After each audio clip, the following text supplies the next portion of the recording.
Hello दोस्तों, आप सभी का एक बार फिर से स्वागत करते हैं हमारे चैनल ज्योति फन व्लॉग पर। तो आप सब देख रहे हैं दर्द से मोहब्बत भाग 45। तो दोस्तों, इससे पहले इस कहानी के 44 भाग अपलोड हो चुके हैं चैनल पर। अगर आप सब ने नहीं पढ़ा है तो ज़रूर पढ़ लीजिएगा। तो चलिए देखते हैं अब तक आपने पढ़ा था। नील और अवनी की शादी हो जाती है और सभी घर वाले प्रताप हाउस आ जाते हैं। अवनी का घर में बहू के रूप में स्वागत किया जाता है। सभी घर वाले काफ़ी ज़्यादा थक जाते हैं और बहुत ज़्यादा खुशी होते हैं। फिर अपने अपने कमरे में आराम करने के लिए चले जाते हैं। नील जो अभी अवनी के कमरे में नहीं जा सकता है, इसकी वजह से बहुत उदास है। तो अब देखते हैं आगे। करीब 6 घंटे रेस्ट करने के बाद दादी ने अभी सबको लंच के लिए बुलाया था। तो सारे अभी धीरे धीरे करके डाइनिंग टेबल पर आ गए थे। तो नील अभी वाइट कुर्ते पैजामे में डाइनिंग टेबल पर बैठा हुआ ब्रेड के स्लाइस को खा रहा था। तभी उसकी नज़र अवनी पर पड़ती है। तो अवनी ने आज रेड कलर की बनारसी साड़ी पहनी हुई थी और उस पर ग्रीन कलर की ज्वेलरीज पहनी हुई थी। अवनी इस वक्त बहुत ज़्यादा सुंदर लग रही थी। नील ने कभी भी आज तक अवनी को साड़ी में नहीं देखा था, इसीलिए उसकी नज़रें तो अभी अवनी से हट ही नहीं रही थी। अवनी सच में बहुत ज़्यादा खूबसूरत लग रही थी। नील की नज़रें तो अभी अवनी पर ही टिक गई थी। नील के हाथ से वो ब्रेड का स्लाइस नीचे गिर गया। तो अवनी ने भी हल्की सी नज़र उठाकर डाइनिंग टेबल की तरफ देखा तो उसकी नज़र भी नील से टकरा जाती है। तो अवनी का चेहरा भी एकदम से शर्म से लाल हो गया। तो निहाल ने अभी नील के कंधे पर अपना हाथ मारकर कहा कि भाई, तेरा ही माल है, इतना क्यों घूर रहा है उसे? आज नहीं कल तो तेरे पास आ ही जाएगा। तो निहाल की बात सुनकर नील अपने होश में आया और लंच करने लगा। सब चुपचाप बैठकर लंच कर रहे थे, लेकिन शुभ को भी चुपचाप बैठना तो बिल्कुल आता ही नहीं था। शुभ ने टेबल बजाई और गाना गाया। लाल दुपट्टा उड़ गया रे बैरी तेरे हवा के झोंके से, मुझको पिया ने देख लिया हाय रे धोखे से। अभी सब ने पहले से ही शुभ को देखा और फिर अवनी की तरफ देखा। तो अवनी का गुस्सा तो अब बहुत ज़्यादा बढ़ गया था, लेकिन आज उसका ससुराल में पहला दिन था, इसीलिए वो कुछ भी नहीं कर सकती थी। वो तो बस अपनी गुस्से को कंट्रोल कर रही थी। तभी दिशा को धीरे धीरे हंसी आ जाती। उसने भी गाना गाना शुरू कर दिया। इश्क का रंग सफेद पिया, ना छल ना कपट ना भेद पिया। सबने फिर से पहले अभी दिशा को देखा और फिर नील को देखा। नील ने भी अभी थोड़ा हंसते हुए कहा कि हाँ हाँ, बड़ा मजा आ रहा है ना बच्चा तुमको। मेरा टाइम भी आएगा, परेशान नहीं हो। तब देखता हूँ कि मैं तुम दोनों के हंसों के जोड़े को कितना ज्यादा मजा सिखाता हूँ, कितने गाने बाहर आते हैं, फिर बनाऊंगा तुम दोनों को सोनी माहीवाल। तो नील की बात सुनकर अभी दिशा शर्मा गई और चुपचाप से अपना नाश्ता करने लगी। तो शुभ भी अब इधर उधर देखने लगता है। तो नील ने भी हंसते हुए फिर से कहा कि चंद्रकला, शादी के बाद ये सब कुछ भी सहना पड़ता है क्या? मैंने तो कभी सोचा ही नहीं था। तो दादाजी ने अभी चंद्रकला की तरफ देखा और फिर शरारत भरे अंदाज में कहा कि अभी तो शुरुआत है नील बेटा, आगे आगे देखो होता है क्या। इश्क शुरू शुरू में दर्द देता है। और फिर रुद्र और नील जो एक साथ ही बोलते हैं और बाद में। तो दादाजी ने अभी एक गहरी सांस लेकर उन दोनों को देखते हुए कहा कि बाद में बहुत दर्द देता है। तो सब हंसने लगते हैं और सब ने अभी लंच कर लिया था। तो रुद्र डाइनिंग टेबल से उठता हुआ बोला कि दादी, मैं कहीं बाहर जा रहा हूँ, आने में रात हो जाएगी। दादी बोलती हैं कि बेटा, अब तुम मुझे बताकर मत जाया करो, तेरा रिलेटेड खरगोश बैठा है ना, इसे ही बता दिया करो तुम, मुझे कोई बताने की जरूरत नहीं है अब। तो रुद्र अभी पंचों के बल किट्टू के पास बैठकर बोलता है कि किट्टू, मैं कहीं बाहर जा रहा हूँ, रात तक घर वापस आ जाऊंगा, मेरा वेट मत करना, ओके? डिनर करने के बाद तुम अच्छे से सो जाना।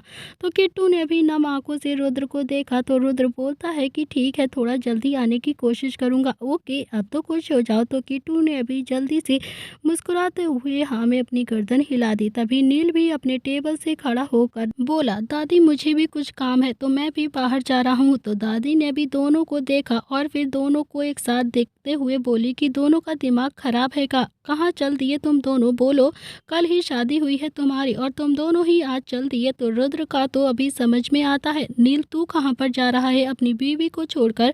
तो नील बोलता है कि चंद्रकला, बहुत ज़्यादा ज़रूरी काम है, वरना चंद्रकला आपको छोड़कर मेरा तो कहीं जाने का मन ही नहीं करता है। कहाँ ही जा सकता हूँ आपको छोड़कर? तो दादी ने भी नील के गाल पर हाथ रखकर कहा कि अच्छा, कहीं पर निगाहें और कहीं पर निशाना। तो अवनी का चेहरा अभी थोड़ा सा उदास हो गया था। तो अवनी अभी नील से बात करना चाहती थी, लेकिन नील और अवनी शादी के बाद कुछ मिनट भी अकेले नहीं हुए थे।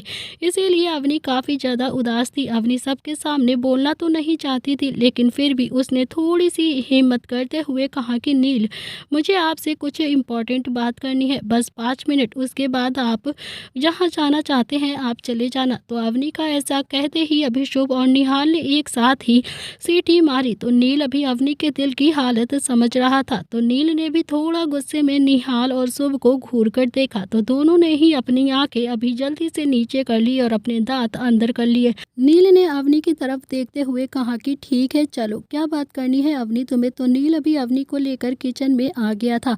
तो अवनी अभी नम आंखों से कुछ बोल पाती उससे पहले ही नील ने अवनी को कमर से पकड़कर खुद से लगाते हुए कहा कि हाँ बोलो, क्या कहना चाहती हो, और हाँ जल्दी जल्दी बोलना, ज्यादा वक्त नहीं है मेरे पास। तो अवनी की अभी हिम्मत बिल्कुल भी नहीं हो रही थी नील को कुछ भी बताने की, मगर फिर भी उसने थोड़ा सा हिम्मत करते हुए कहा कि नील, जब मैं कनाडा गई थी ना, तब मैं आपको भूलना चाहती थी, लेकिन मैं वहाँ पर आपको भूल नहीं पाई।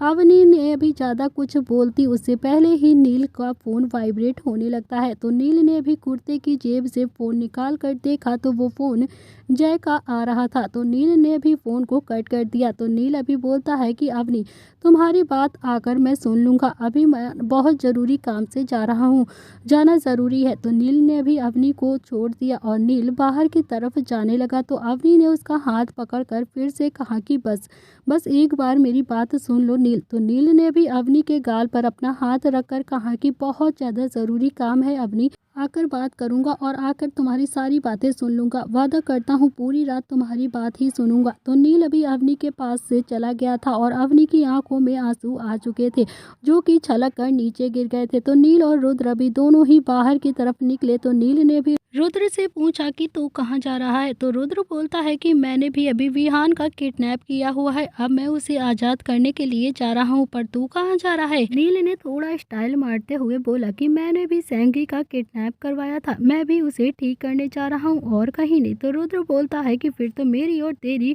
नेसिनिटी बिल्कुल एक ही है यार। फार्म हाउस अभी दोनों ही गाड़ी के बाहर बैठे हुए थे और फार्म हाउस की तरफ निकल गए। तो रुद्र और नील अभी दोनों ही फार्म हाउस पहुँच गए थे। जय और वीरू दोनों ही वहां पर मौजूद थे और दोनों ही उबासियां ले रहे थे। तो दोनों ही अभी कल रात से सोए नहीं थे। तो नील ने भी जय के कंधे पर हाथ मार कर कहा कि बस 2 घंटे का काम है, फिर तुम दोनों ही फ्री हो जाओगे, आराम से सो जाना। जय ने कुछ नहीं कहा, बस नील को देखकर हल्का सा मुस्कुरा दिया। तो नील ने भी फिर से पूछा कि अच्छा, कल शादी में जिया को क्यों नहीं लेकर आए थे। तो जय बोलता है कि वो किसी काम से शहर से बाहर गई हुई है ना, इसीलिए मुझे अकेला ही रहना पड़ा। तो नील ने भी मुस्कुराते हुए कहा कि ओके, सब कुछ बताती है तुझे तुझे तो सब कुछ पता होता है कहाँ गई है और कहाँ नहीं। इतना कहकर नील अभी अंदर चला गया और जय शर्मा कर अपने बालों में हाथ मारने लगा। नील और रुद्र भी जैसे ही अंदर आए तो सामने भी विहान जो चेयर से बंधा हुआ था और छटपटा रहा था, उसके मुंह पर अभी टेप लगी हुई थी। तो रुद्र ने भी इशारा किया और वीरू ने उसके मुंह से वो टेप हटा दिया। तो टेप अभी हटते ही विहान ने चिल्लाकर कहा कि साले, तू जानता नहीं है कि मैं कौन हूँ, तूने किससे पंगा लिया है। विहान राठौड़ हूँ मैं, विहान राठौड़। अगर मेरे बाप को पता चल गया कि तूने मुझे किडनैप किया है ना, तो प्रताप खानदान को आग हवाले कर देंगे। तो नील को अब थोड़ा सा गुस्सा आ गया था और उसने एक पंच बनाकर अभी विहान के मुंह पर जोर से जड़ दिया। तो अगले ही पल अभी विहान के होंठों से खून आने लगा था। तो रुद्र अभी गुस्से में विहान के करीब गया और अपने दांत बीचते हुए बोलता है कि साला, तो तू मेरा लगता ही है वैसे, लेकिन हाँ, ये रिश्तेदारी निभानी नहीं आया हूँ मैं, बल्कि तेरे बाप को उसकी औकात दिखाने आया हूँ। बहुत शौक है ना तेरे बाप को किसी के बच्चों को जलता हुआ देखने का, तो आज मैं उसके बड़े बच्चे को जलाऊंगा और फिर देखता हूँ कि उसे कितना ज़्यादा मज़ा आता है। और तेरा बाप तुझे जलता हुआ देखेगा ना, तो उसके अंदर की हैवानियत बुझ जाएगी। तो रुद्र ने भी जय को इशारा किया और जय भी एक जलती हुई लकड़ी लेकर आ गया। तो विहान ने भी जलती हुई लकड़ी देखी तो थोड़ा सा डर गया और घबराते हुए बोला कि मुझे छूने की भी हिम्मत मत करना, वरना अच्छा नहीं होगा, वरना तुम जानते नहीं हो कि मेरा बाप तुम लोगों के साथ क्या क्या करेगा, चिंता नहीं छोड़ेगा। पड़ेगा तुम लोगों को। तो रुद्र बोलता है कि हाँ हाँ देखता हूँ तेरा बाप क्या करता है, हमेशा पीठ पीछे ही वार करता है वो। तेरा बाप अगर सामने से लड़ता होता ना तो हमारे घर का कुत्ता भी उसे हरा देता, लेकिन तेरा बाप तो छल कपट और धोखेधड़ी से ही ये सारे काम करता है ना। धोखे से ही वो राठौड़ खानदान की प्रॉपर्टी पर कब्जा करके बैठा है, पर अब ज़्यादा दिन उसे गद्दी पर नहीं बैठने दूंगा मैं। बहुत जल्द मैं उसकी औकात उसे याद दिला कर रहूंगा। तो रुद्र ने भी जलती हुई लकड़ी जय के हाथ से ले ली और जय को इशारा किया। तो जय ने भी फ़ोन निकाला और फिर वीडियो बनाने लगा।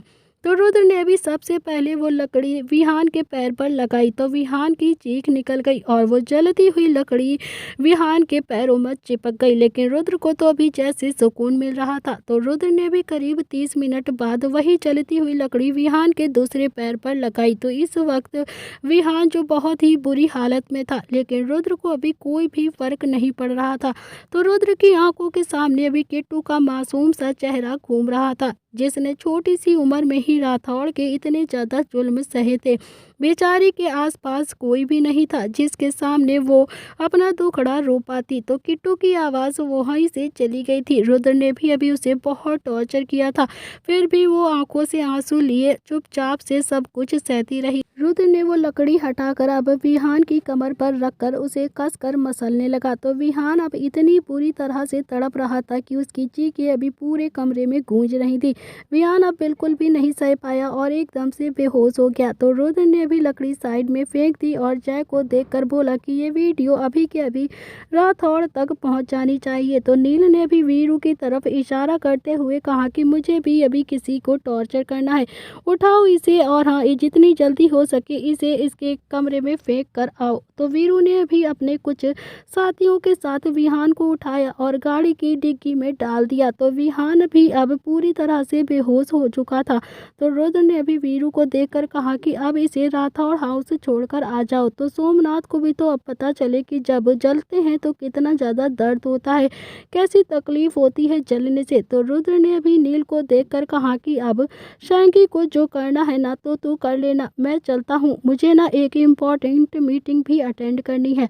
तो रुद्र तो अभी वहाँ से चला गया था। तो नील ने भी जय को देखकर कहा कि ले आओ भाई, उसे भी ले आओ, उसका भी तो स्वागत करना है और फिर घर जाकर स्वागत भी मनानी है, रात होने वाली है। तो भाई घर भी जाना है, लेकर आओ जल्दी उसे। तो जय अभी सैंकी को लेकर नील के पास आ गया था। सैंकी को जय ने बहुत ज़्यादा मारा था। सैंकी की आंखें सूजी हुई थी, चेहरे पर से जगह जगह से खून निकल रहा था, हाथ पैर भी सूजे हुए थे। तो सैंकी को देखकर ऐसा लग रहा था कि जैसे जय ने उसे अभी तसल्ली से पीटा है। तो नील ने भी सैंकी को देखकर कहा कि हाँ भाई, क्या बात है, क्या प्रॉब्लम क्या है तुझे मुझसे और मेरी बीवी से, जो तू मेरी बीवी की वीडियो लेकर उसे ब्लैकमेल कर रहा है, ज़रा मुझे भी बता दे। तो शैंकी एक प्ले बॉय था, इन चीज़ों से बहुत ज़्यादा डरता था। तो शैंकी के माँ बाप ने भी शैंकी को कभी भी हाथ लगाकर भी नहीं देखा था।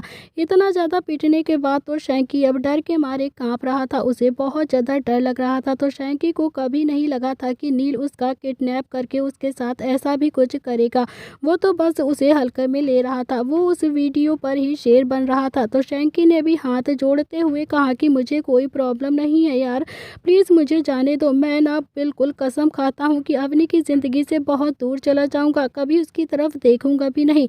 तो नील ने हंसते हुए बोला, वो तो तुझे जाना ही पड़ेगा, मैंने तुझे ऑप्शन नहीं दिया है, तुझे तो पहले ही चला जाना चाहिए था, मगर नहीं, तू अपनी हरकतों से बाज कहाँ आता है। तुझे अवनी ने मेरे बारे में सब कुछ बताया नहीं था क्या, कैसा हूँ? खैर हाँ छोड़ो, गलती उसकी नहीं है, अवनी की भी है। तो काश वो मुझे पहले ही बता देती, तो क्या पता तू इतना सब कुछ ना करना पड़ता मुझे। तो सैंकी को याद आया कि जब उसने रेस्टोरेंट में अवनी का हाथ पकड़ा था तो अवनी ने उसे गुस्से में कहा था कि नील को अगर पता चल गया तो तुम्हें जान से मार देगा। तो सैंकी को लगा कि शायद अवनी ये सब कुछ गुस्से में बोल रही है, लेकिन ये बात तो बिल्कुल सच थी कि नील सैंकी को सच में जान से मार देता। तो नील बोलता है कि सोचा क्या रहा है, अब तो तुझसे बात कर रहा हूँ मैं, किसी और से नहीं। तू वो वीडियो मुझे देगा या फिर मैं तुझे परमात्मा के दर्शन करवा दूँ। तो सैंकी बोलता है कि वीडियो तो फ़ोन में ही है और वो फ़ोन तो आपकी बॉडीगार्ड ने कब का तोड़ दिया है, अब तो मेरे पास कुछ बचा भी नहीं है। तो नील ने कहा कि शैंकी अगर वो वीडियो गलती से भी सोशल मीडिया की साइट पर लिंक हो गई ना, तो आज तो मैं तुझे छोड़ रहा हूँ, उसके बाद कभी नहीं छोड़ूंगा। तुझे छोड़ रहा हूँ क्योंकि तू अपने माँ बाप की एक इकलौती औलाद है, इसीलिए समझ ले तुझ पर थोड़ा सा एहसान कर रहा हूँ मैं, वरना तुझे आज ही जिंदा जला देता। अगर उस वीडियो की वजह से मेरी अवनी दोबारा से जरा सी भी परेशान हुई तो मैं तेरा क्या करूँगा मुझे खुद भी नहीं पता। तो शैंकी भी हाथ जोड़ता हुआ बोलता है कि हाँ, मैं सच कहता हूँ, मैं अवनी की ज़िंदगी से बहुत दूर चला जाऊँगा, कभी भी उस वीडियो को नहीं दिखाऊँगा। वो एक ही वीडियो थी जो कि मेरे फ़ोन में थी, मेरा फ़ोन आपके बॉडीगार्ड ने तोड़ दिया है। नील अभी आगे कुछ और बोलता उससे पहले ही उसकी नज़र अभी गेट पर पड़ी, जहाँ पर अवनी आंखों में आंसू लिए हुए खड़ी हुई थी। उसकी आंखों से लगातार आंसू गिर रहे थे और थोड़ी हैरानियत भी थी। तो नील ने भी सपने में भी नहीं सोचा था कि अवनी उसका पीछा करते हुए यहाँ पर आ जाएगी। तो नील ने भी अवनी को देखा तो हाथ बांध कर कहा कि अवनी मेरे पास आओ, वहाँ पर क्यों खड़ी हो, जल्दी से मेरे पास आओ। तो अवनी की आंखों से अभी आंसू बह रहे थे। अवनी को नहीं पता था कि नील सब कुछ जानता है, उसे सारी चीजें पता है। तो अवनी भी गेट से होती हुई धीरे धीरे नील के पास आई और नील का हाथ पकड़कर उसके करीब चली गई और फूट फूट कर रोने लगी। तो नील ने भी अवनी को साइड से गले लगाते हुए कहा कि तो ये है सैंकी, जिसकी वजह से तुम मुझसे शादी नहीं करना चाहती थी, मुझसे दूर होना चाहती थी। ये तुम्हें ब्लैकमेल कर रहा था ना अवनी, अब तुम बताओ क्या करूं मैं इसका। अगर तुम कहोगी तो मैं इसे छोड़ दूंगा, नहीं तो इसे अभी जान से मार दिया जाए, अभी तुम ही बता दो। तो अभी अवनी की आंखों में तो आंसू थे ही और गला भी भर आया था। तो अवनी तो अब कुछ बोलने की हालत में ही नहीं थी, उसे तो समझ नहीं आ रहा था वो क्या करे। तो नील ने भी अवनी को गले लगाते हुए कहा कि बस अवनी, कितना ज़्यादा रोगी, सैंकी ने तुम्हें बहुत ज़्यादा रुलाया है ना, और अब देखो मैंने इसकी क्या हालत कर दी है। अब तुम्हें कोई भी नहीं रुलाएगा, कोई ज़रूरत नहीं है रोने की, तो मैं उसकी ऐसी ही हालत करूँगा जो भी तुम्हें रुलाएगा। तो सैंकी ने भी मौका का फ़ायदा उठाते हुए अवनी के सामने अपने घुटनों के बल बैठकर माफ़ी मांगने शुरू कर दिया। तो अभी अवनी ने भी अपनी नम आंखों से नील को देखा और फिर नील ने पलकें झपकाते हुए कहा कि कर दो माफ़, अपने माँ बाप की इकलौती औलाद है ये, अगर कोई प्रॉब्लम क्रिएट करेगा ना तो मैं हूँ ना, तुम्हें परेशान होने की ज़रूरत नहीं है अवनी। तो शैंकी ने भी थोड़ा घबराते हुए कहा कि नहीं, मैं कोई प्रॉब्लम क्रिएट नहीं करूँगा, मैं आज ही कनाडा वापस चला जाऊँगा। तो अवनी बोलती है कि जाओ शैंकी, तुम्हें माफ़ किया, पर हाँ मुझे यकीन नहीं आता कि तुमने हमारी दोस्ती को इतना ज़्यादा गंदा कर दिया था, मुझे तो तुम पर अब घिन आ रही है। तो शैंकी ने भी फिर से अवनी से माफ़ी मांगा और फिर वहाँ से चला गया। तो अवनी ने भी नम आंखों से नील को देखा और बोलती है कि आप सब कुछ जानते थे नील, मैं आपसे शादी क्यों नहीं कर रही हूँ, आपको कैसे पता। तो नील ने हाँ में अपनी गर्दन हिला दी। तो अवनी भी शिकायत करते हुए बोलती है कि तो फिर मुझे क्यों नहीं बताया आपने कि आपको सारी बातें पता थी, मैं दिन रात मरती थी, दिन रात आपके लिए रोती थी और फिर भी आपने मुझे कुछ भी नहीं बताया, आपको सारी सच्चाई पता थी। तो नील ने भी थोड़ा झुककर अवनी के कानों में धीरे से कहा कि अब घर चलो, अब बताता हूँ मैं तुम्हें। तो नील ने भी अवनी के कान को धीरे से चूम लिया। तो अवनी की आंखें भी शर्म से नीचे झुक गई। तो नील ने भी अगले ही पल अवनी को अपनी गोद में उठा लिया और अवनी जो हैरानी से भी नील को देखने लगती है। तो अवनी भी थोड़ा गुस्से में नील को देखते हुए बोली, नील क्या कर रहे हैं आप, जय भैया यहीं पर खड़े हैं और आपके बॉडीगार्ड्स भी, उतारिए मुझे, क्या सोचेंगे ये सब हमारे बारे में। तो नील ने भी अवनी को फार्म हाउस से बाहर ले जाते हुए बोला कि ये जय शादी नहीं करेगा तो मैं क्या करूं, मैं तो अपनी बीवी को बहुत ज़्यादा प्यार करूंगा ना, उसे ऐसे ही गोद में लेकर जाऊंगा, मैंने तो इसे कब से कह रखा है कि जिया से शादी कर ले और तू भी जिया को ऐसे ही गोद में उठा ले। तो लेकिन ये तो मेरी बात सुनता ही नहीं है, शायद मुझे और तुम्हें ऐसे देख लेगा तो शायद इसके दिल में भी थोड़ा सा प्यार झुनझुना बच जाएगा। तो जय ने भी नील के पीछे पीछे चल रहा था ताकि वो गाड़ी का गेट खोल दे। तो उसके चेहरे पर भी एक मुस्कुराहट फैल गई थी। तो जय ने भी गाड़ी का गेट खोल दिया था और फिर नील ने अवनी को गाड़ी में बैठा दिया। तो नील जो अभी खुद ड्राइविंग सीट पर आकर बैठता हुआ बोलता है कि बताओ बीबी, डिनर करके घर जाना है या फिर घर जाकर डिनर करना है, आज जो भी तुम बोलोगी वही होगा। अगले ही पल अभी नील ने अवनी को देखा और आंख मारते हुए कहा कि मैं तो घर जाकर ही डिनर करूंगा, अब तुम अपना बताओ। तो अवनी के चेहरे पर थोड़ी सी शर्म की लाली फैल गई थी। नील थोड़ा सा अपनी की तरफ झुकने लगा तो अवनी थोड़ा थोड़ा पीछे होने लगी, तो नील अभी थोड़ा और झुकने लगा तो अवनी थोड़ा और पीछे हो गई थी। अवनी ने कसकर अपनी आंखें बंद कर ली तो नील ने भी अवनी की सीट बेल्ट निकाली और उसे फिक्स करते हुए बोला कि लगता है मुझसे ज़्यादा तुम्हें जल्दी हो रही है अवनी, क्या करूं, यहीं पर कर लूं क्या? तो अवनी ने अभी धीरे से अपनी आंखें खोली और थोड़ा गुस्से में अभी नील को देखते हुए घूर कर बोलती है कि मुझे कोई जल्दी नहीं है, मुझे क्यों जल्दी होगी? तो नील ने भी गाड़ी स्टार्ट करते हुए कहा कि पक्का बीवी, तो फिर हाँ, बाद में ही रोना मत कि मैं तुम्हारे करीब नहीं आता। तो अवनी अभी खिड़की की तरफ देखते हुए बोलती है कि मैं क्यों रोऊंगी, रोए मेरे दुश्मन, मैं नहीं रोने वाली, मैं बिल्कुल नहीं रोऊंगी, मत आना मेरे करीब, मैं कौन सा मरे जा रही हूँ। तो नील ने अभी ड्राइव करते हुए धीरे से कहा लेकिन मैं तो मर जाऊंगा ना। तो अवनी ने भी सुना नहीं था, वो लगातार अभी खिड़की के बाहर ही देखती रहती है। इधर दूसरी तरफ दिशा जो कि किचन में कस्टर्ड बना रही थी, शुभ ने पीछे से अभी दिशा को गले लगाते हुए कहा कि ओए पिकाचू, ये क्या कर रही हो तुम? तो दिशा भी बोलती है कि कुछ नहीं शुभ जी, बस कस्टर्ड बना रही हूँ। किसके लिए बना रही हो? शुभ ने भी स्टाइल मारते हुए पूछा। तो दिशा बोली पापा के लिए, आज उन्होंने पहली बार मुझसे कुछ कहा है कि मैं उनके लिए कस्टर्ड बना दूं, इसीलिए। तो शुभ अभी थोड़ा सा दिशा को छेड़ते हुए बोलता है कि ओके ससुर जी, अपनी वाली से क्यों नहीं बनवाते हैं, मेरी वाली को क्यों इतना ज़्यादा डिस्टर्ब कर रहे हैं? तो दिशा अभी थोड़ा सा गुस्से में बोलती है कि पापा हैं वो मेरे, तमीज़ से बात करो शुभ जी। तो शिव बोलता है कि ससुर जी तो बोल रहा हूँ, और कितनी तमीज़ से बात करूँ मैं उनसे? खैर, कितनी देर में बन जाएगा तुम्हारा ये कस्टर्ड? तो दिशा भी बोलती है कि आप मुझे छोड़ेंगे तभी तो बना पाऊंगी ना इसे, आप जब छोड़ेंगे नहीं तो कैसे बनेगा? आपने तो मुझे इतना ज़्यादा टाइट पकड़ा हुआ है कि दर्द भी हो रहा है, छोड़ो मुझे। लेकिन शुभ ने भी दिशा को नहीं छोड़ा और शुभ बोलता है कि बताओ ना, कब तक बन जाएगा तुम्हारा ये कस्टर्ड?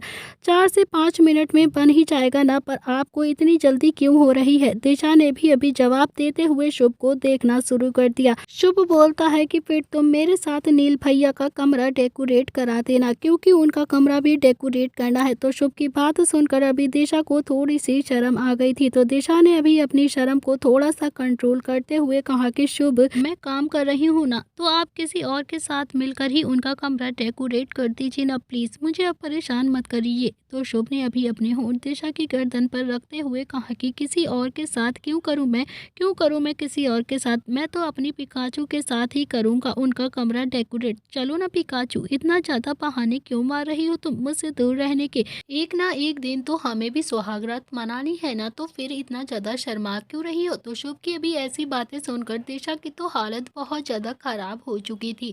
तो दिशा अभी कंटिन्यू शुभ को खुद से दूर करना चाहती थी, लेकिन शुभ ने तो दिशा को इतना ज़्यादा मजबूत पकड़ा हुआ था कि दिशा से वो हिल भी नहीं रहा था।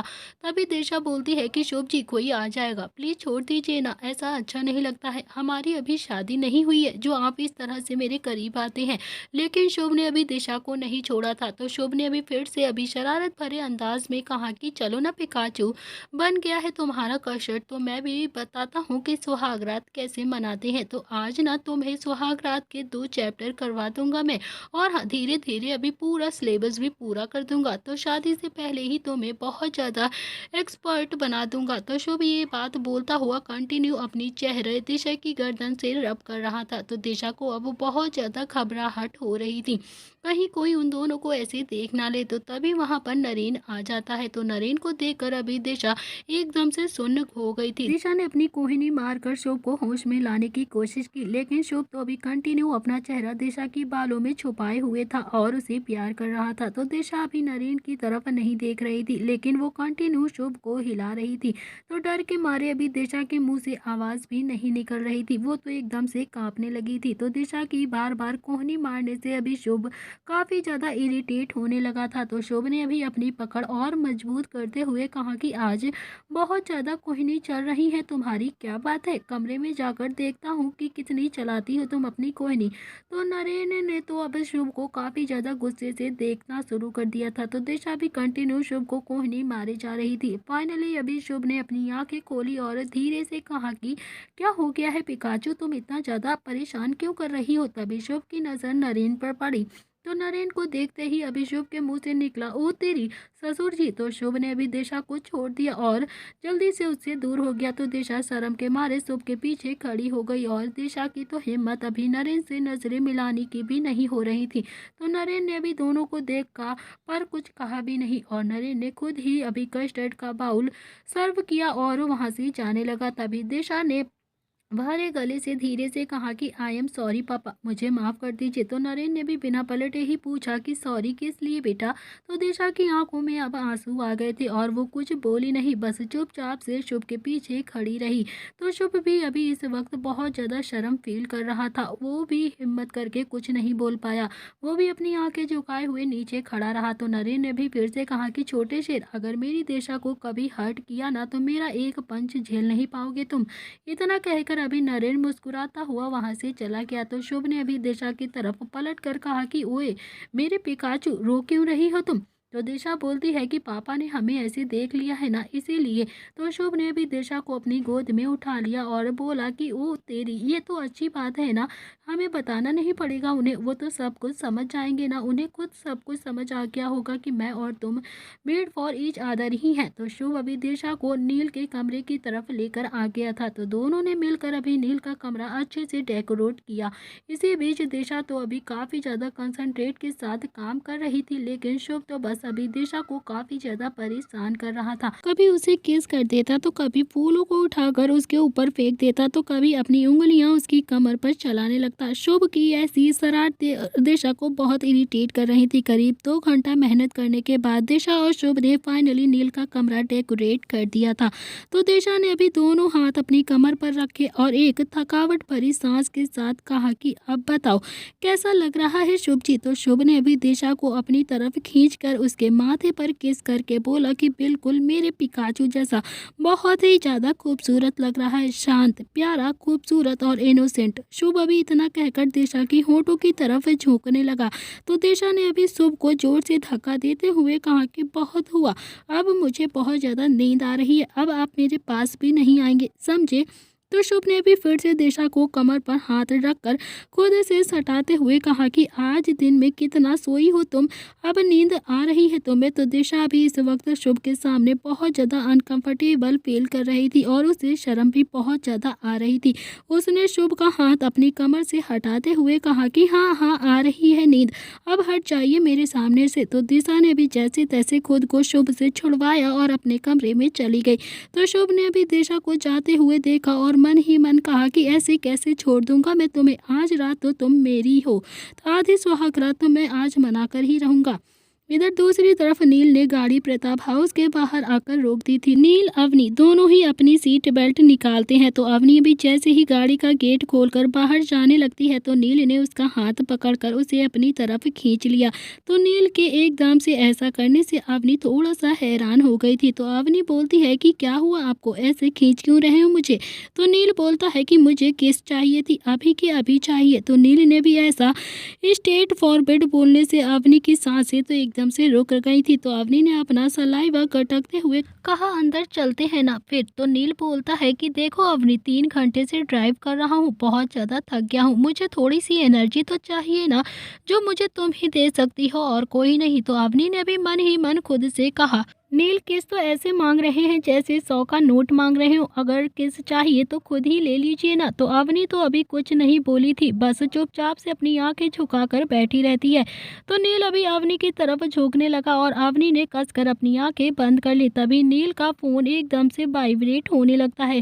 तो नील ने भी गुस्से में स्टीयरिंग पर अपना हाथ मारकर बोला कि सब मेरे प्यार के दुश्मन बने बैठे हैं, क्या करूं मैं। तो नील ने भी फोन को देखा और वो दादी का फोन था। नील ने जल्दी से फोन रिसीव करके कहा कि घर के बाहर ही खड़ा हूँ दादी, आ रहा हूँ। तो नील के गुस्से पर अब अवनी को थोड़ी सी हंसी आ गई थी, लेकिन वो मुस्कुराई नहीं थी क्योंकि नील गुस्से में बहुत ज्यादा था।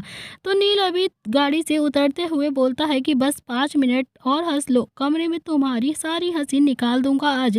तो नील और अवनी अभी दोनों ही घर के अंदर आ गए थे जहाँ पर दादी उनका वेट कर रही थी। तो नील अभी दादी के पास बैठता हुआ बोलता है कि कहिए चंद्रकला, इस गरीब की याद कैसे आ गई आपको? ऐसे तो अभी संजय के पिताजी को ही याद करती हो। तो अवनी दादी के पैर छूने ही वाली थी कि तभी दादी ने उसका हाथ पकड़कर कहा कि देखा अवनी, ये सास बहू वाला ड्रामा मुझे बिल्कुल भी नहीं चाहिए। तू मेरी अवनी थी और अवनी ही बनकर रहेगी। हाँ ठीक है ना, कभी कभी तेज त्योहार पर पैर छू लेना बस, लेकिन फॉर्मेलिटी पूरी करने की जरूरत नहीं है। तू बहुत ज्यादा थक गई होगी ना बेटा, जा आराम कर ले जाकर। तो नील ने भी दादी को देखकर आंख मारी और बोला कि दादी, आपको नहीं लगता कि मैं भी काफी ज्यादा थक गया हूँ, मुझे भी आराम की जरूरत है? तो दादी ने भी जानबूझकर नील को थोड़ा सा प्यार करते हुए कहा कि हाँ हाँ मेरा नील, मेरा चांद, मेरा सूरज, मुझे पता है कि बहुत ज़्यादा थक गया है तू। चल तू भी मेरे कमरे में चल और मैं तेरे सर की मालिश करूँगी और तू वहीं पर आराम कर लियो। ये सुनकर तो नील की अभी सिट्टी पिट्टी गुम हो गई थी। तो अवनी जो भी दादी की दूसरी साइड पर बैठी हुई थी, अपनी हंसी कंट्रोल करने की कोशिश कर रही थी। तो अवनी ने भी अभी नील को थोड़ा सा चिढ़ाते हुए कहा कि हाँ हाँ दादी, आप बिल्कुल ठीक कह रही हैं, नील को आप अपने पास ही सुला लीजिए, इनको बहुत ज़्यादा याद आती है आपकी। तो नील ने भी अवनी को हैरानी से देखा और अपनी आंखें छोटी करके कहा कि अवनी की बच्ची, कब तक बचोगी तुम? एक ना एक दिन तो तुम्हें मेरे पास आना ही है। तो अवनी ने अभी दादी को थोड़ा सा शिकायत भरे लहजे में कहा कि देखा देखा दादी, आपने कैसे बात करती हैं ये मुझसे, मुझे नहीं रहना है इनके साथ, इनके कमरे में, मैं आपके पास ही रहूंगी, इनके साथ नहीं रहना मुझे। तो नील ने भी अवनी की कलाइयाँ पकड़ते हुए उसे अपना हाथ कसते हुए कहा कि दादी क्या करूँगी बताओ, अभी मैं दादी के सामने ही तुम्हें गोद में उठाकर अपने कमरे में लेकर जाऊंगा और दादी कुछ भी नहीं कर पाएंगी, है ना दादी? तो दादी ने भी नील के हाथ पर जोर से मारा और नील ने अवनी का हाथ जल्दी से छोड़ दिया। तो दादी ने अभी नील का कान मरोड़ते हुए कहा कि मेरे सामने तू मेरी अवनी को हाथ भी नहीं लगा सकता है, समझा ना, नहीं तो तेरा हाथ तोड़ दूंगी। अवनी जब तक तेरे पास नहीं आएगी, जब तक उसका खुद का मन नहीं होता है, समझा? अब जा यहाँ से, थक गया है ना तू, जा जा जाकर आराम कर ले। तो नील अभी थोड़ा नाराजगी भरे लहजे में बोलता है कि दादी प्लीज़, बच्चे के साथ मजाक करती हो, शर्म नहीं आती आपको? पोता नहीं खिलाना है क्या आपको? जब आप ही ऐसी हरकतें करोगी, ऐसे अवनी को अपने पास बैठा कर रखोगी, तो मैं पोता कैसे खिलाओगी आप अपनी उम्र में? तो दादी ने भी अभी थोड़ा गुस्से भरी टोन में बोला कि तेरे अलावा भी मेरे 2 पोते हैं, समझा? उनका बेटा खिला लूंगी, तेरा नहीं। अब तू जाए यहाँ से। तो नील को अब धीरे धीरे थोड़ा सा गुस्सा आने लगा था। तो नील अभी कब से आज के दिन का वेट कर रहा था और अब फाइनली उसकी और अवनी की दूरी खत्म हो गई थी। तो दादी ने अभी अलग से ही एक पंगा कर दिया था। तो नील ने भी दादी को देखकर कहा कि दादी आपको चिड़िया देखनी है क्या? तो दादी ने कहा कि कहाँ कहाँ है चिड़िया? तो दादी अभी वो देखो वो देखो। तो नील ने अभी ऊपर की तरफ इशारा करते हुए दादी से कहा। तो दादी अभी वो देखो ना, चिड़िया चिड़िया उड़ रही है, तो देखो दादी देखो। तो दादी भी फिर से नील की बातों में आ गई थी और सच में ऊपर की तरफ देखकर चिड़िया ढूंढने लगती है। तो नील ने अभी इस बात का फायदा उठाया और झटके से अवनी को अपनी गोद में उठा लिया। तो नील अभी अवनी को सीढ़ियों तक लाते हुए बोलता है कि कहा था ना दादी के सामने उठाकर लेकर जाऊंगा और दादी कुछ भी नहीं कर सकती है, देख लिया ना तुमने? तो दादी का ध्यान अब जब नील पर गया तो तब तक नील अभी 2 सीढ़ियां चढ़ चुका था। तो दादी ने भी हंसते हुए कहा कि नील तो सच में ना बहुत ज़्यादा बेशर्म हो गया है, बहुत ज़्यादा शरारती। तो नील ने भी मुस्कुरा कर जवाब दिया कि दादी जाइए ना, संजय के पिताजी इंतज़ार कर रहे होंगे आपका, मुझे और अवनी को थोड़ा सा डिस्टर्ब अब बिल्कुल भी मत कीजिएगा, जाइए। तो दादी भी मुस्कुरा कर अपने कमरे में चली गई थी। तो नील अवनी को लेकर अभी अपने कमरे में आ गया था। नील ने अभी अवनी को कमरे में उतारा और बिना ही वार्निंग दिए झटके से उसे अभी वॉल से लगा दिया। तो नील अभी अवनी की तरफ बढ़ रहा था तो अवनी का चेहरा भी शर्म से लाल हो गया था। तो नील अभी जैसे ही अपने होंठ अवनी के होंठों के करीब लेकर गया तो अवनी की सांसें भारी होने लगती हैं और उसकी शर्म से आंखें नीचे हो गई। तो नील और अवनी की सांसें अभी एक दूसरे से उलझ रही थी। तो नील ने धीरे से कहा कि चोरनी आई लव यू।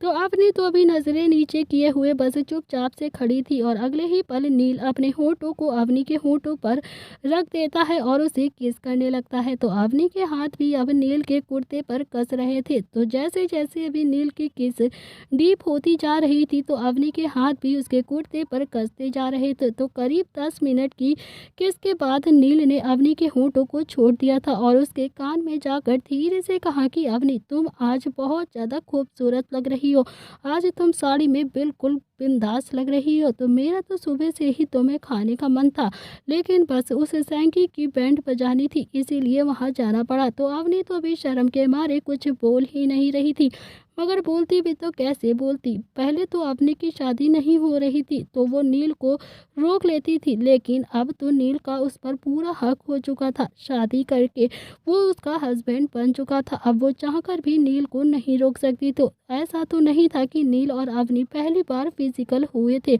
लेकिन नील ने अभी अवनी के साथ जबरदस्ती की थी। लेकिन वो बात बिल्कुल अलग थी और आज बात बिल्कुल अलग थी, क्योंकि आज अवनी और नील दोनों ही अपनी मर्जी से एक दूसरे के करीब थे। और उस दिन नील नशे में था, आज दोनों की मर्जी शामिल थी। आज दोनों ही एक दूसरे को महसूस करना चाहते थे, एक दूसरे के साथ टाइम स्पेंड करना चाहते थे। तो नील ने अभी अवनी को अपनी गोद में उठा लिया और बेड पर लेकर आ गया।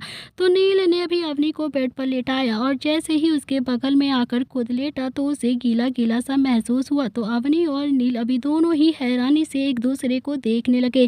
तो नील ने भी बेड की चादर हटाकर देखी तो वो पूरा बेड गीला हुआ पड़ा था। तो नील को अब थोड़ा सा गुस्सा आ गया था और वो अपने दांत पीसते हुए बोलता है कि इस सोनी माहीवाल को तो मैं छोड़ूंगा नहीं, हो ना हो ये सब शुभ का किया धरा ही है। यार हद होती है मजाक करने की भी। एक तो इतना ज़्यादा इतने दिनों बाद हम दोनों एक पास आए हैं और इस शुभ का बच्चा ये सब करके चला गया। इसकी शरारतें भी ऐसी होती है ना कि किसी को बता भी नहीं सकते हैं। अब मैं इसको छोड़ूंगा नहीं। नील को गुस्से में देखकर अवनी को काफ़ी ज़्यादा हंसी आ रही थी। तो नील ने भी अवनी को कमर से पकड़ा और खुद से सटाते हुए कहा कि मेरी चोरिनी, अगर तुम्हें लगता है कि तुम बच जाओगी तो ऐसा बिल्कुल नहीं है। तो तुम तो अब बच ही नहीं सकती हो, इस कमरे में सोफा भी तो है, ये याद नहीं है क्या तुम्हें? इतना कहकर अभी नील ने अवनी को फिर से गोद में उठा लिया और फिर 10 कदम चलकर सोफे पर बैठा दिया। लेकिन सोफा भी बहुत ज़्यादा गीला हुआ था। तो अवनी ने अभी नील को देखकर हैरानी से कहा कि नील ये भी गीला है, अब क्या करेंगे आप? तो नील ने भी सोफे पर अपना हाथ लगाया तो उसका गुस्सा और भी ज़्यादा बढ़ गया। उसने अपने गुस्से से वो सोफे पर सिर मार लिया। तो नील अभी फिर से गुस्से में बोला, छोड़ूंगा नहीं इस छोटे शेर को। अब तो अवनी को भी काफ़ी ज़्यादा गुस्सा आने लगा था, क्योंकि वो भी नील के साथ अपना टाइम स्पेंड करना चाहती थी। बेशक वो नील के सामने बहुत ज़्यादा शर्माती थी, लेकिन नील का साथ ही उसे सुकून देता था। तो अवनी ने भी अभी मन ही मन खुद से कहा कि इस छोटे शेर को तो मैं भी बताऊंगी, इसने मेरी आज वेडिंग नाइट ही खराब कर दी, इसने तो मेरी फर्स्ट नाइट ही पूरी खराब करके रख दी है। तो नील ने भी लाचारी से अवनी को देखा, पर अवनी तो शर्म के मारे नील को देख ही नहीं रही थी। एक तो अवनी वैसे ही शर्म से मरी जा रही थी और ऊपर से कमरे का ये हाल देखकर तो उसे बहुत ज़्यादा अनकंफर्टेबल फील हो रहा था। उसे तो लगा भी नहीं था कि उन दोनों की फर्स्ट नाइट ऐसी होगी। तो नील ने भी अवनी को अपने गले लगाते हुए कहा कि इट्स ओके, हमारा साथ रहना ही ज़रूरी है। अब तो शादी हो गई है ना, ज़िंदगी भर ऐसे ही सुहागरात मनानी है। आज ना सही कल ही सही, जाओ जाकर चेंज कर लो अवनी तुम। तो अवनी को थोड़ा सा बुरा तो लग ही रहा था, क्योंकि आज उन दोनों की फर्स्ट नाइट जो थी, मगर फिलहाल उसके पास भी अभी सेकंड ऑप्शन नहीं था। वो भी सीधा वॉशरूम में चली गई और लोअर टी शर्ट पहनकर बाहर आई। तब तक नील ने भी अपना चेंज कर लिया था। तो अवनी बोलती है कि नील हम सोएंगे कहाँ पर, क्योंकि यहाँ पर तो पूरा पानी ही है, बेड पर भी पानी है और सोफे पर भी। तो नील बोलता है कि बालकनी के सोफे पर। तो अवनी ने भी थोड़ा सा नजरें चुराते हुए बोला कि दोनों वहाँ पर कैसे सो पाएंगे? नील बोलता है कि मैं ऊपर और तुम नीचे। तो अवनी थोड़ा हैरानी से नील को देखने लगती है, जैसे कह रही हो कि मैं आपका वेट झेल नहीं पाऊंगी। तो नील को अभी अपनी बात पर ध्यान आया कि फिर वो बोलता है कि अरे मैंने गलती से बोल दिया, मेरे कहने का मतलब है कि मैं नीचे और तुम ऊपर सो जाना सोफे पर। अगले ही पल अभी नील जो बालकनी के सोफे पर लेटा हुआ था और अवनी नील के ऊपर लेटी हुई थी। तो नील ने भी अपने दोनों हाथों से अवनी की कमर पर लपेटकर उसे कसकर पकड़ा हुआ था। नील अवनी के बालों को चूमते हुए बोलता है कि चोरनी, यकीन नहीं आता है कि हमारी शादी हो गई है। मुझे तो ऐसा लगता है कि जैसे हमें सारी जहाँ की खुशी मिल गई है। मुझे भी अभी भी शक हो रहा है कि हम दोनों की सच में शादी हो गई है या फिर नहीं। तो अवनी ने भी धीरे से कहा कि दोनों एक दूसरे से अभी मीठी मीठी बातें कर करते हुए सो जाते हैं। इधर दूसरी तरफ शुभ का तो हंस कर अभी बुरा हाल हो चुका था। शुभ तो अभी सोफे पर लुढ़क पुढ़क होकर हंस रहा था और दिशा भी गुस्से में शुभ को घूर रही थी। तो दिशा भी थोड़ा गुस्से में बोलती है कि शुभ, आपने ये सही नहीं किया है, बिल्कुल सही नहीं किया है। आपको पता भी है ना कि भैया भाभी कितने दिनों बाद एक दूसरे के करीब आए थे और आपने ये सब कुछ करके उनकी फर्स्ट नाइट ही खराब कर दी। आपको जरा सा भी तरस नहीं आया अपने भाई पर? देखना कल नील भैया तुम्हारा क्या हाल करते हैं। तो शुभ ने हंसते हुए कहा कि भाभी की बच्ची ने मेरे बाल को खराब किया था ना, हर जाना तो उन्हें भुगतना ही था। अब पता चलेगा छोटे शेर से पंगा। मुझे बहुत ज्यादा एटीट्यूड दिखाती है ना, भाई का नाम लेकर मुझे डराती है। आज मैंने दोनों को ही सॉक्ट कर दिया है। जब नील भैया को पता चलेगा कि ये सब कुछ आपका किया धरा है ना, तब पता चलेगा भैया क्या करेंगे आपके साथ। तो दिशा ने भी जवाब देते हुए शुभ से बोला। तो शुभ ने भी हंसते हुए कहा कि क्या करेंगे, ये बात कोई बताने वाली होती है क्या? क्या ही कहेंगे भैया नीचे जाकर कि हमारा बेड गीला था और हम सुहाग रात नहीं मना पाए। इतना कहकर शुभ अब जोर जोर से हंसने लगता है। तो दिशा धीरे से बोलती है कि शुभ जी, ये कैसे बदतमीजी वाली बातें की हैं आपने? आपको बिल्कुल भी भैया का खौफ नहीं है क्या? आपको बिल्कुल भी डर नहीं लगता नील भैया से? तो शुभ बोलता है कि डरता तो मैं बस रुद्र भाई से हूँ, नील भैया तो मेरी जान है, वो मुझे कुछ नहीं कहेंगे। भला अपनी जान से क्यों डरना, बोलो। तो दिशा बोलती है कि अच्छा, मैं भी ना सोने जा रही हूँ, बहुत ज़्यादा देर हो गई है, आप भी बहुत ज़्यादा बातें कर ली हैं। तो दिशा भी जैसे ही वहाँ से जाने को हुई तो शुभ ने उसका हाथ पकड़कर उसे खींच लिया और वो सीधा शुभ की गोद में जाकर गिरी। तो दिशा की दिल की तो धड़कनें अब बढ़ने लगती हैं और उसका चेहरा शर्म से लाल हो गया था, क्योंकि वो भी जानती थी कि शुभ उसे अब जल्दी से नहीं छोड़ेगा। शुभ बहुत ही इंटेंसिव नज़रों से अभी दिशा को देख रहा था और दिशा जो चुपचाप से अपनी आंखें झुकाए हुए उसकी गोद में बैठी हुई थी। शुभ ने भी धीरे से दिशा को देखते हुए कहा कि मेरा देखना तुमसे बर्दाश्त नहीं होता है ना दिशा। तो दिशा ने भी ना में अपनी गर्दन हिला दी। तो शुभ ने दिशा के गले से उसका दुपट्टा उतारा और अपनी आंखों पर बांध लिया। तो शुभ के ऐसा करने से अभी दिशा की आंखें फिर से शर्म से झुक गईं। शुभ दिशा को कंफर्ट करने के लिए ये सब कुछ करता था। तो दिशा को अब बहुत ज़्यादा अच्छा लगता था जब भी शुभ उसके साथ ऐसा करता था। तो अगले ही पल अभी शुभ ने अपने होंठ दिशा के होंठों पर रख दी और उसे किस करने लगता है। तो दिशा के हाथ भी अब शुभ की टी शर्ट पर फंस गए थे और दोनों की किस अब डीप होती चली गई। इधर दूसरी तरफ निहाल ने नव्या की आंखों पर पट्टी बांधी हुई थी और उसे एक रूम के अंदर लेकर जा रहा था। तो निहाल ने भी नव्या के लिए एक स्वीट बुक किया हुआ था, तो बिल्कुल नव्या की पसंद का ही था। तो नव्या ने भी आज पिंक कलर का अनारकली सूट पहन रखा था, जिसमें नव्या बहुत ही ज़्यादा खूबसूरत लग रही थी। नव्या के खुले हुए बाल जो अभी निहाल के चेहरे पर उड़ रहे थे, तो निहाल उसके साथ अभी टाइम स्पेंड करना चाहता था। तो निहाल अभी नव्या को रूम के अंदर ले आया था। नव्या ने भी अभी वो पट्टी हटा दी थी। तो नव्या ने जब कमरे को देखा तो वो एकदम से हैरान हो गई। पूरा कमरा नव्या की पसंद से डेकोरेट किया हुआ था। नव्या ने भी कमरा देखा तो उसकी सांसें अभी थोड़ी देर के लिए एकदम से रुक गई थी, क्योंकि वो जानती थी कि अब निहाल को रोकना बहुत ज़्यादा मुश्किल हो जाएगा। और वैसे भी निहाल ने नव्या की बात मानकर अब खुद को कई दिन से कंट्रोल किया हुआ था। तो नव्या ने अभी कमरा देखा तो उसे बहुत ज़्यादा अच्छा लग रहा था, लेकिन अब उसे थोड़ी सी घबराहट हो रही थी। तो निहाल अभी उसे पीछे से गले लगाकर बोलता है कि क्या हुआ कबूतरी, अच्छा नहीं लगा क्या तुम्हें अपने हस्बैंड का ये छोटा सा सरप्राइज? तो नव्या ने अपना सलाइवा गटका और बोली कि अच्छा है, बहुत अच्छा है निहाल जी। निहाल ने अपनी पकड़ मजबूत करते हुए कहा कि कबूतरी, यकीन नहीं आता कि अपने ही बीवी के साथ टाइम बिताने के लिए मुझे उससे रिश्वत देनी पड़ती है। क्या करूं, तुम्हें भी रिश्वत देनी पड़ेगी क्या? तो नव्या तो अब शर्म के मारे कुछ बोल ही नहीं रही थी। तो निहाल ने भी धीरे धीरे करके नव्या को अपनी तरफ टर्न कर लिया और उसका चेहरा अपने हाथों में उठाकर अपने होंठ नव्या की होंठों पर रख दिए। तो निहाल अभी नव्या को डीप किस करने लगता है। तो नव्या के हाथ भी अब धीरे धीरे करके निहाल के बालों में चलने लगते हैं और अगले ही पल अभी निहाल ने नव्या को अपनी गोद में उठाया और बेड पर लेकर आ गया। तो निहाल ने भी फिर से नव्या के होंठों पर अपने होंठ रख दिए और उसे किस करने लगा। तो निहाल ने भी जैसे ही नव्या को उठाकर उसके सूट की जिप को खोलने लगता है, तो नव्या ने अभी उसका हाथ पकड़कर कहा कि निहाल जी, पहले लाइट तो ऑफ कर दी कीजिए कि अभी ऐसे ही कर देंगे। तो निहाल ने भी नव्या को देखा जो चुपचाप से अभी आंखें झुकाए हुए निहाल के सामने बैठी हुई थी।